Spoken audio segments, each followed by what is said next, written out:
I stayed calm when a staff member ignored the schedule at the gym. Weeks later, I realized I was quietly resenting him whenever his name came up. Sometimes we stay calm in a situation, and on the outside, everything looks fine. But on the inside, a quiet tension starts to build. I see this pattern happen again and again in leadership, at work, in relationships. That's the thing about calm. It can feel like control, but without clarity, it quietly erodes influence. If you're new here, hi, I'm Tiffany, and this is a part of my Lead Yourself series. If you want to make clear decisions in work or in relationships without overreacting, disappearing, or quietly losing influence, this episode is for you. In the last video, we talked about invisible rules.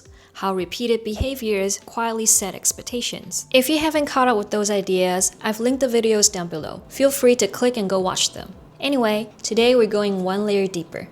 Calm leadership and silence often look the same on the outside, but they do very different things internally. So here's the pattern I see all the time. Someone crosses a line or makes a decision that impacts us unfairly. By unfair, I mean like a feeling our contracts or deals weren't being honored, or a sense of being taken advantage of. When those situations happen, we notice the tension, that pause we've been tracking. For a second, some of us might even have a hard time realizing that the incident was actually real. With some emotional management, usually we decide to stay calm. No outburst, no confrontation. Everything stays fine, at least for the moment. But in our head, we pull out a chart and start keeping score. The truth is that calm that looks regulated externally can actually be avoidance internally. When I was managing my team back in the days, this was exactly what happened. Small rule breaking, nothing dramatic. One of the coaches started getting sloppy in his teaching, or one of the receptionists started answering I don't knows to clients when it was their job to find out the answer. If you ever managed a team or people, you know that small stuff like this happens every day. So we adjust ourselves and we get used to it. So whenever little things like this happen, I stay calm and I tell myself, it's not worth it. Choose your battles. There's no need to make a big deal out of it. But slowly, those tensions started to build inside me. And sooner or later, it started to sting. I grew more and more irritated and annoyed whenever similar things happened. I didn't realize I wasn't leading my team properly until one of the staff told me in my face. He said something like, when something similar happened last time, nobody was held accountable. Why is it such a big deal this time?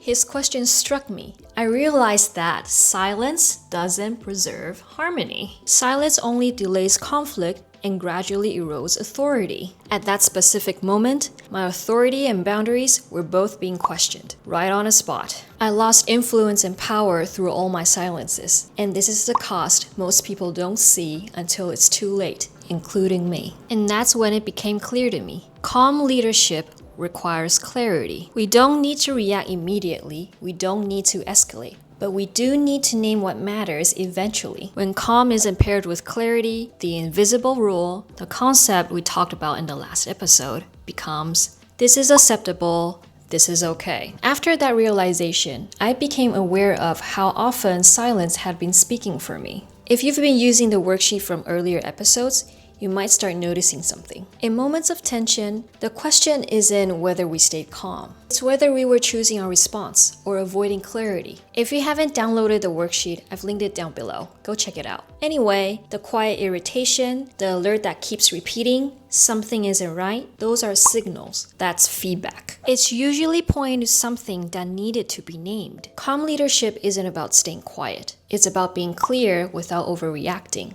And this isn't about authority or influence over others. It's about how we show up for ourselves. Because every time silence takes over, we teach and train ourselves, including others, our boundaries and needs are negotiable. Over time, that shapes our self-trust more than we realize, and not in a good way. Often our body notices the signs first. The subtle, something feels off, is pre-decision information. Learning to read it and act with clarity is a self-leadership skill. So this week, not just notice how calm looks from the outside, but how tension feels inside. Because when we stay calm but don't speak up clearly, it doesn't just change how others see us. It also quietly changes how we see ourselves. In the next video, we'll explore how to read those early signals, trust what our body is telling us, and how to act before regret shows up. I'll see you there. Bye!